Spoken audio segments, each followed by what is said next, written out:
ำลังสิพาพี่น้องไปเบิ่งน้ำตกตาดหรือว่าน้ำตกหอยนกกุกเนาะตาดหอยนกกุกตามภาษาพื้นบ้านเพื่นเอนเขาไปเบิ่งน้ำกันเนาะว่าสิมีความงามแนวใดเนาะเป็นตาดธรรมชาติไหลมาจากภูเขาควายเด้อพี่น้องเด้อ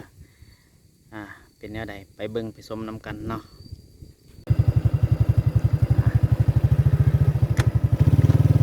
โอ้เมื่อกี้ลืมสลับกล้องให้พี่น้องเบิ่งเนาะไป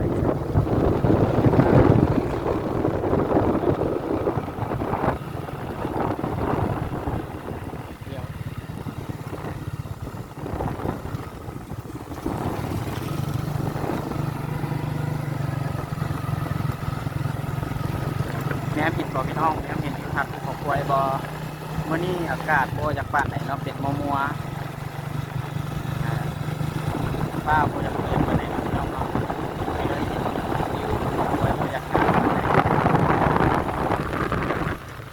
ขอโทษขออภัยเด้อพี่น้องนะกันห่างได้ยินเสียงลมพัดแรงเนาะพาพี่พาน้องไปเบิ่งน้ำตาดหอยนกกุกจะเป็นแหล่งท่องเที่ยวทางธรรมชาติเด้อพี่น้องเด้อในเขตภูเขาควาย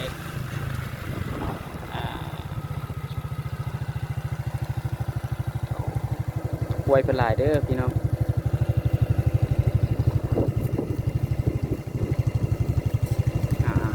รอให้ควายข้ามทางไปครับบังเอิญขี่มาเจอพอดีเรื่องวิวธรรมชาติภูเขาควายงามหลายเด้อพี่น้องเด้อจุดในมุมนี้เนาะ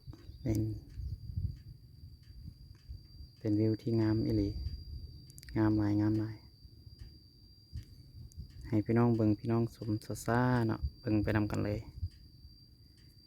ถ่ายว่างามบ่ในจุดนี้เนาะ